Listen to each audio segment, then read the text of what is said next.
अस्सलाम वालेकुम नाजरीन, मैं हूं आपकी होस्ट अनीशा और आप देख रहे हैं K21 न्यूज़ और हमारा शो हेल्थ 21 जो कि है ईसा लेबॉर्ट्री की जानिब से।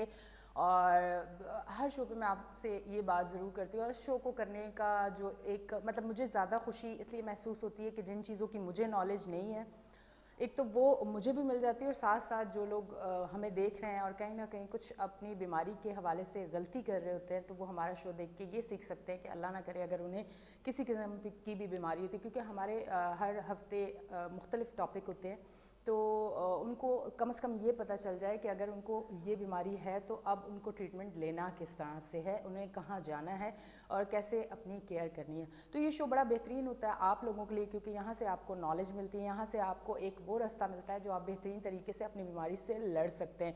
आज हमारे साथ मौजूद हैं हेमाटोलॉजिस्ट हैं डॉक्टर अख्तर ज़ादा, उनसे हम बात करेंगे। आज का शो बड़ा बेहतरीन होने वाला है। वेलकम करती हूँ उनको। अस्सलाम वालेकुम। कैसे हैं डॉक्टर साहब आप? Alhamdulillah. First of all, thank you for inviting me in here, thank you. and thank you for all team of Health 21. Thank you doctor साहब। अच्छा डॉक्टर साहब, अब थोड़ी सी ना आज बातें बड़े मज़े की होने वाली है और आज मैं बहुत कुछ सीखने वाली हूँ आपसे और बहुत सारी चीज़ें जो मुझे नहीं पता मुझे भी पता चलेंगी और हमारे देखने वालों को भी। सबसे पहली चीज़ कि हम हर बीमारी पे तो बात करते हैं, आज थोड़ा सा हम ब्लड पे बात करें। मुझे लग रहा है कि मेरा हेल्थ 21 पे होते हुए पहला ऐसा शो है कि मैं इस पे शो कर रही हूँ, इस टॉपिक पे शो कर रही हूँ, तो बहुत सारी अवेयरनेस मुझे भी मिलेगी। सबसे पहला टॉपिक कि ब्लड बनता किस तरह से, पहला सवाल मेरा। बिस्मिल्लाहिर्रहमानिर्रहीम।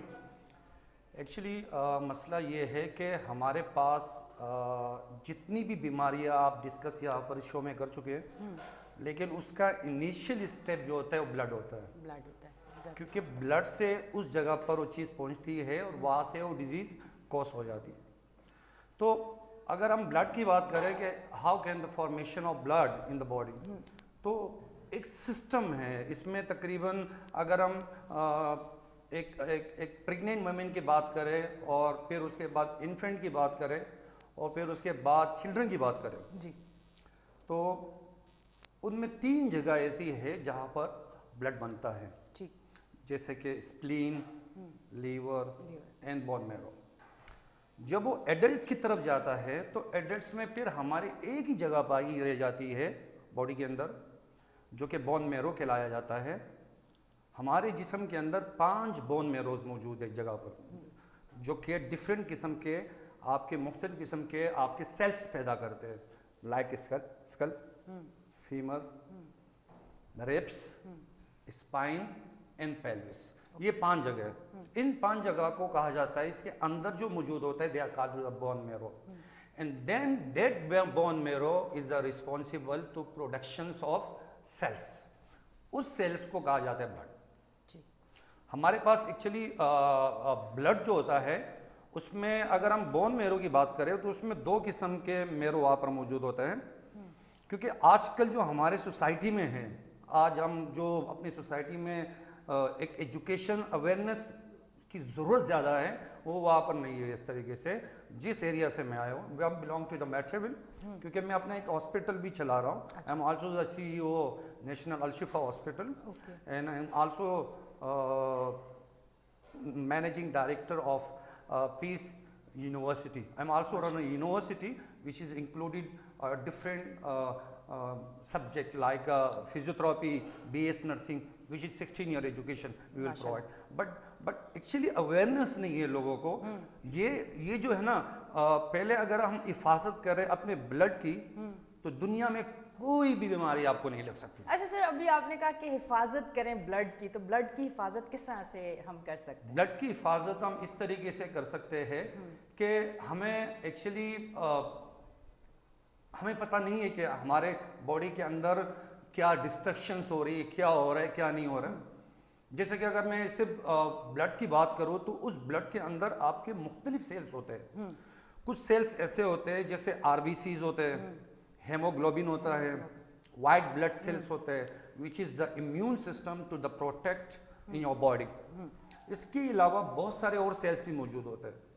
इनकी अपनी एक पीरियड होता है, उस पीरियड के मुताबिक वो सर्वाइव करते हैं और फिर उसके बाद उनकी डेथ हो जाती है और फिर न्यू जनरेट होते हैं।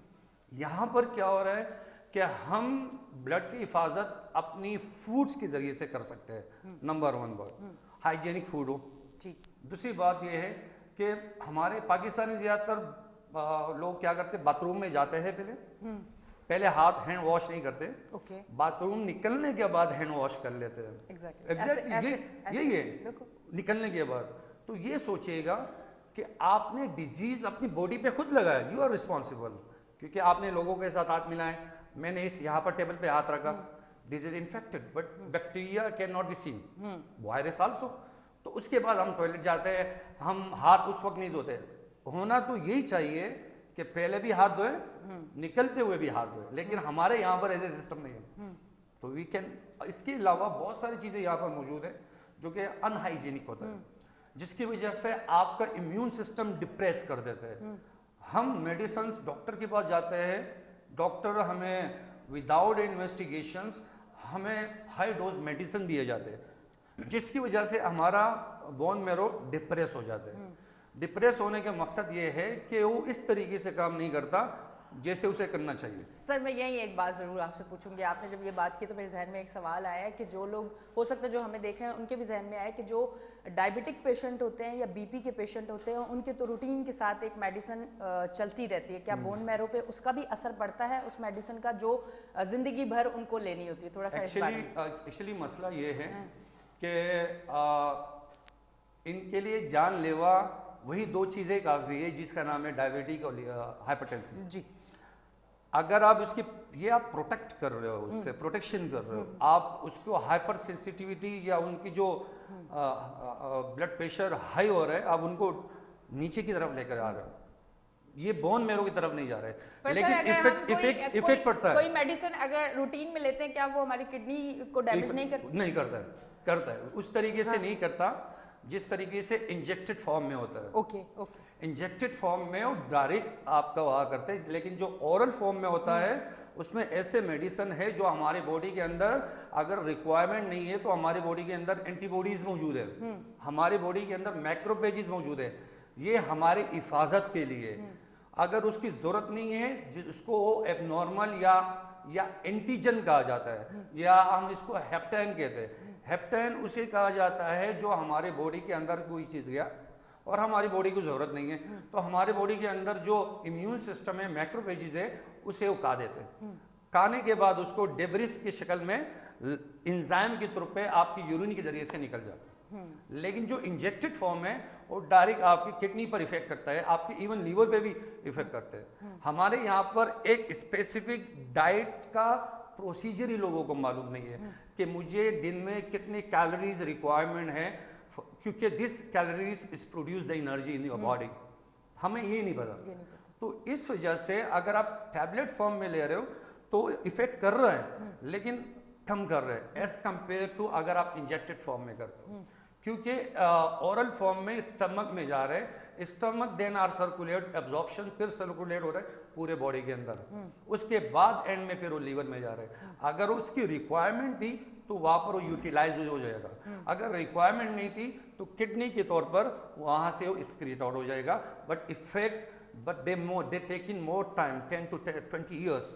अगर 20 साल 30 साल तक कार है तो उसको ज़्यादा इफेक्ट करता है, लेकिन जो अभी 1 साल हुआ है जो डायबिटिक का कार है उसको ऐसे कोई इफेक्ट नहीं है। There is a different way, हमारे पास यहाँ पर रास्ते बहुत है डायबिटिक के इलाज के लिए, लेकिन हमने सिर्फ और सिर्फ एक ही इलाज को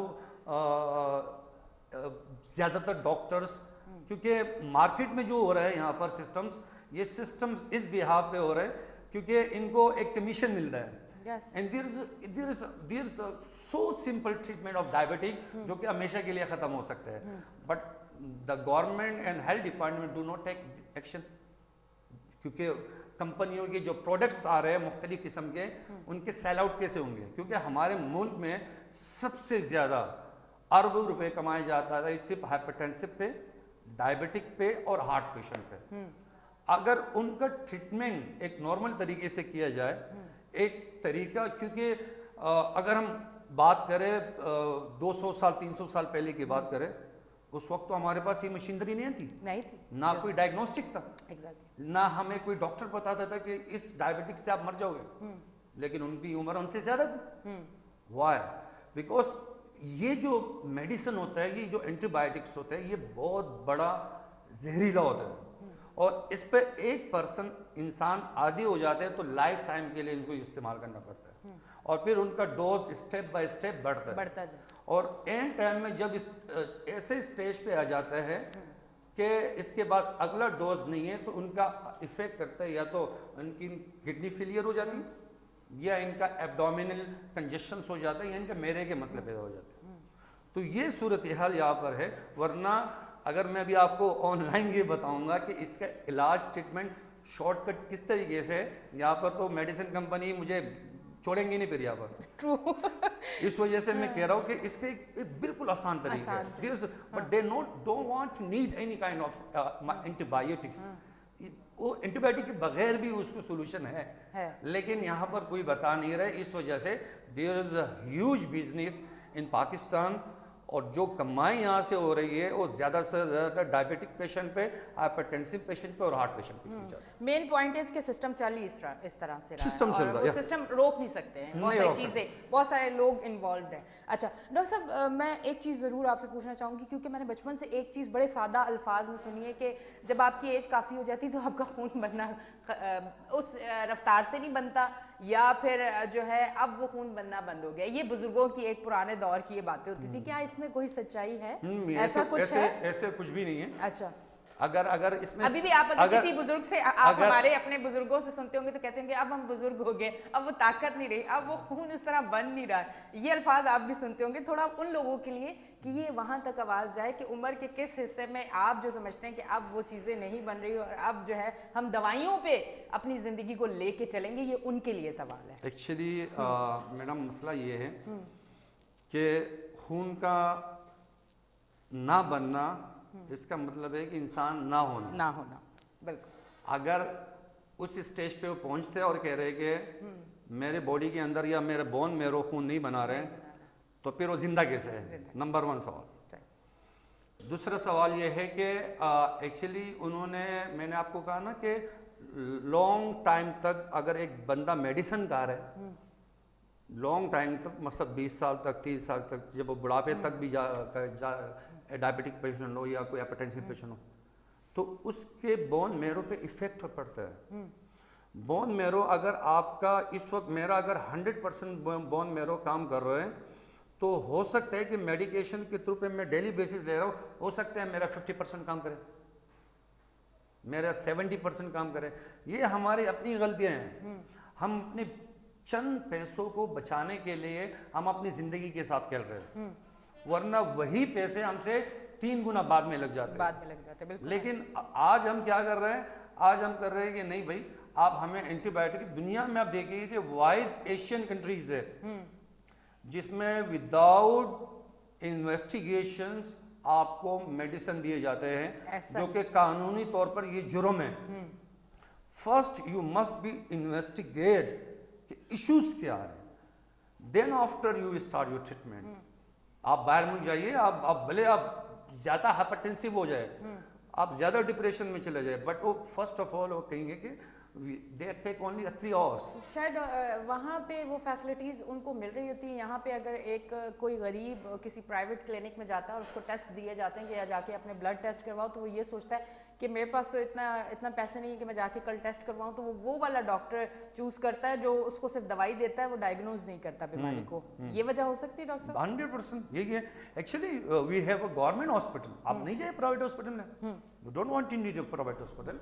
हमारे पास यहाँ पर क्योंकि प्राइवेट तो एक सिस्टम शुरू है यहाँ पर, आप नहीं जाए गवर्नमेंट हॉस्पिटल में जाए, आपको जो पैसे लगते हैं डॉक्टर्स पर, गवर्नमेंट हॉस्पिटल में आप कभी भी जाएंगे तो फर्स्ट ऑफ ऑल आपके टेस्ट लेके आएंगे, क्योंकि उसे पता है कि अगर मैं डायरेक्टली इनको कोई मेडिसिन दूं जिसकी वजह से इनकी बॉडी में कोई रिएक्शंस पैदा करे, तो ऐसे समझिए कि क्योंकि आजकल हम ये सोच रहे कि डॉक्टर का शोबा जो है ना खिदमत खलक है, ये गलत कह रहे लोग।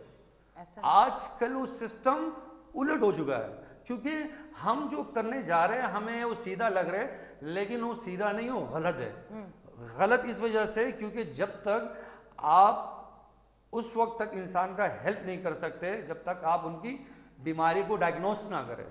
आप अगर डायग्नोस नहीं करेंगे और आप 3rd generation 4th generation 2nd generation के आप उन्हें एंटीबायोटिक्स देंगे उस पर इफेक्ट पड़ता है आपकी किडनी के ऊपर फेलियर, या आपका जो रेड मेरो होते हैं, जो बोन मेरो के अंदर जो सेल्स बनते हैं उस पर इफेक्ट पड़ता है। और तीसरी इफेक्ट जो पड़ता है, आपकी बॉडी के अंदर एंटीबॉडीज मौजूद होती है जी। वही एंटीबॉडीज जो होता है वो वही एंटीबॉडीज पर भी इफेक्ट पैदा कर लेते हैं। तो जिसकी वजह से हमारे हम क्या चाहते हैं, हम चाहते हैं कि आजकल हमें तैयार चीज मिल जाए। ऐसा ही है, बिल्कुल। सामने अगर डॉक्टर बैठे हुए तो मैं इसके पास जाऊंगा, भले ये क्वालिफाइड है या नॉन क्वालिफाइड है, डजंट मैटर। लेकिन मैं वहां पर जीपीएमसी नहीं जा रहा हूँ, ना मैं वहाँ एनआईसीएच जा रहा हूँ, ना मैं सिविल जा रहा हूँ, ना ट्रामा सेंटर जा रहा हूँ, क्योंकि वहाँ पर हमारे पास बहुत बड़े बड़े इंस्ट्रूमेंट्स मौजूद है और हमें आसानी से अपना इलाज करवा सकते हैं विदाउट एनी कॉस्ट। बिल्कुल ऐसा ही है। अच्छा डॉक्टर साहब, थोड़ा सा ये बताएं, ब्लड की कौन कौन सी बीमारियां होती है, कितनी इकसाम होती है, थोड़ा सा वो अगर थोड़ा एक्चुअली दुनिया में जितनी भी बीमारियां हैं, हाँ।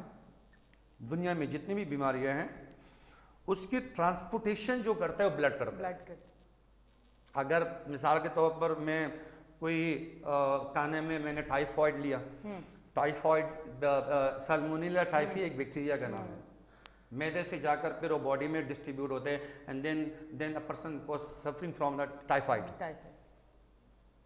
आजकल हम एक टाइफाइड के टेस्ट करते हैं जिसे कहते हैं टाइफाइड डॉट, जो कि ISO WHO ने उनको बंद कर दिया गया। ये टेस्ट एक्सेप्टेबल नहीं है। We are go for the blood culture.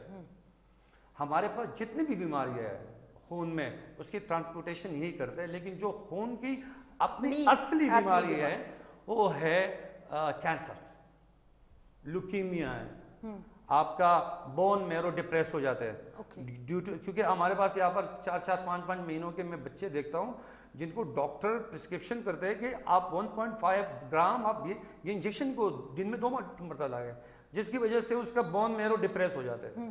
Bone marrow depress होने का मकसद ये है कि जहाँ से खून बनने के चांसेस थे वहां से बंद हो गए, और अगर बंद नहीं हुई तो वहां पर जो सेल बनते जा रहे वो गलत बन रहे हैं। यानी कि मिसाल के तौर पर ये गिलास जो है जो कंपनी बना रही है ये मार्केट में उस वक्त तक लाएंगे जब इसकी शक्ल ऐसी होगी। अगर इसकी शक्ल थोड़ी सी भी बिगड़ जाएगी ना तो वो मार्केट पे इनको पेश नहीं करेंगे, वो साइड पे कर लेंगे कि कचरा इस साइड पे करें।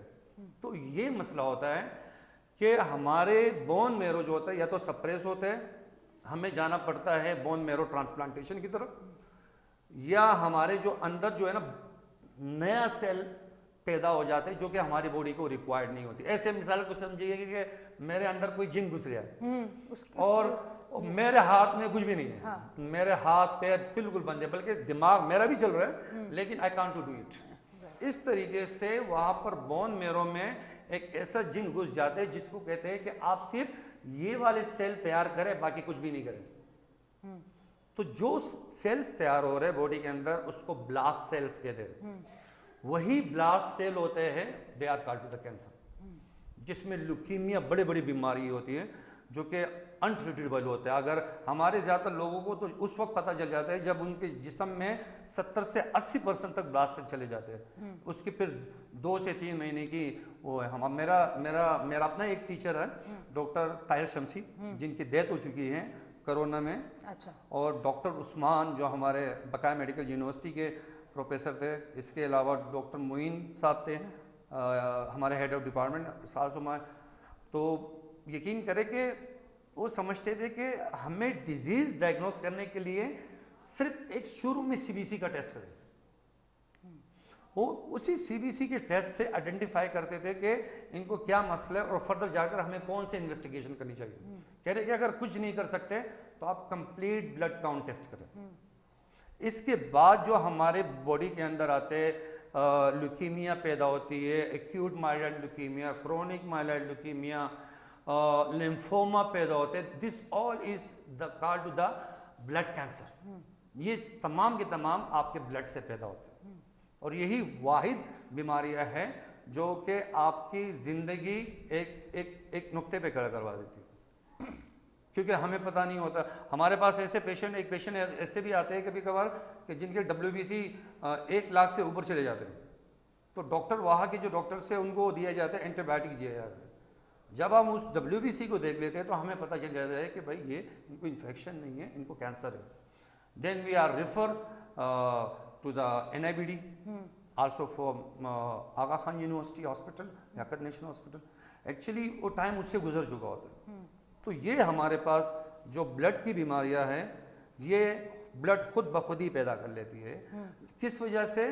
कि आया आपने हाई डोज मेडिकेशन दिए, या आपने एक ऐसी चीज़ इस्तेमाल की है जिसकी वजह से जहाँ पर पैदावार का सिस्टम था वहाँ पर स्टॉप हो गया, और वो स्टॉप होने के बाद अब वहाँ से जो सेल निकल रहे हैं वो हमारे बॉडी को कोई फ़ायदा नहीं दे रहे, क्योंकि हमारे बॉडी के अंदर जो आरबीसीज है, डब्ल्यूबीसीज है, प्लेटिलेट्स है, न्यूट्रोफिल है, बेजोफिल है, इजिनोफिल है, ये तमाम सेल्स ब्लड में होते हैं जी।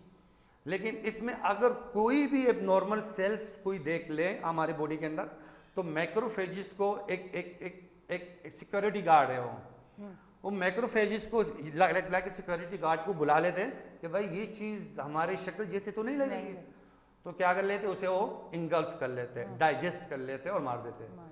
लेकिन अगर आपके तमाम सेल एबनॉर्मल बनना शुरू हो जाते हैं ना, तो उस पर हैवी हो जाता है माइक्रोफेजिस पर। जैसे कि मैं आपको कहूँ कि मैं बॉर्डर्स में खड़ा हुआ हूँ, यहाँ पर 10 आर्मी वाले, यहाँ पर 100 आर्मी वाले, तो कौन जीतेगा? 100 वाले, 100%।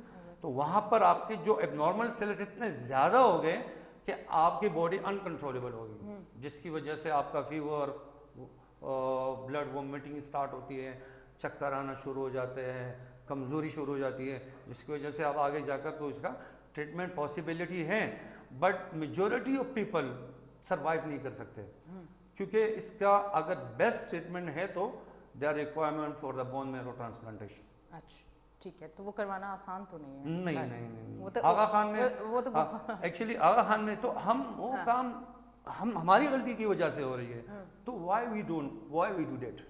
हम क्यों कर रहे हैं ऐसा काम जो हमें पता है हमें 10 रुपए इस डॉक्टर के पास लग रहे हैं, हम 20 वाले के पास नहीं जा रहे हैं।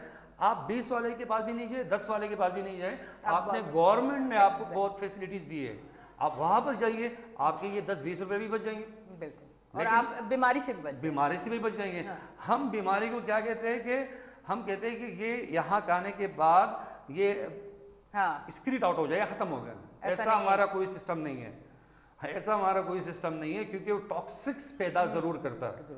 वही टॉक्सिक जहरीला आप देखेंगे कि पाकिस्तान में आजकल मैदे के कितने लोग बीमार हैं। बिल्कुल, गैस्ट्रो इतने पेशेंट से अगर आप 10 में से देखेंगे तो 7-8 जो है एब्डोमिनल के मैदे की बीमार है। व्हाई?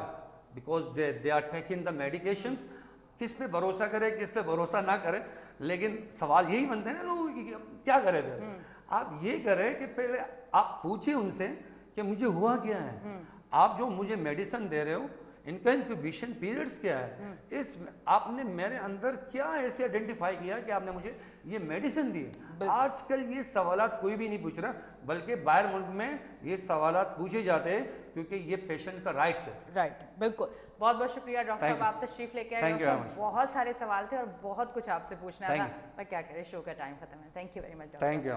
अच्छा जी नाजरीन, आप देख रहे थे हमारा शो हेल्थ 21 जो कि है ईसा लेबॉर्ट्री की जानिब से। कोशिश की कि कम टाइम में बहुत सारी चीज़ें आपको सुनने को मिले, पर टाइम की कमी की वजह से अब यहाँ पे शो का टाइम ख़त्म हो चुका है। पर अगले हफ्ते ज़रूर हाजिर होंगे एक अच्छे टॉपिक के साथ, और इसी तरह हेल्थ 21 को देखते रहें, पसंद करते रहें। अपनी होस्ट अनीशा को दें इजाज़त, फिर मिलेंगे। अल्लाह हाफ़िज़।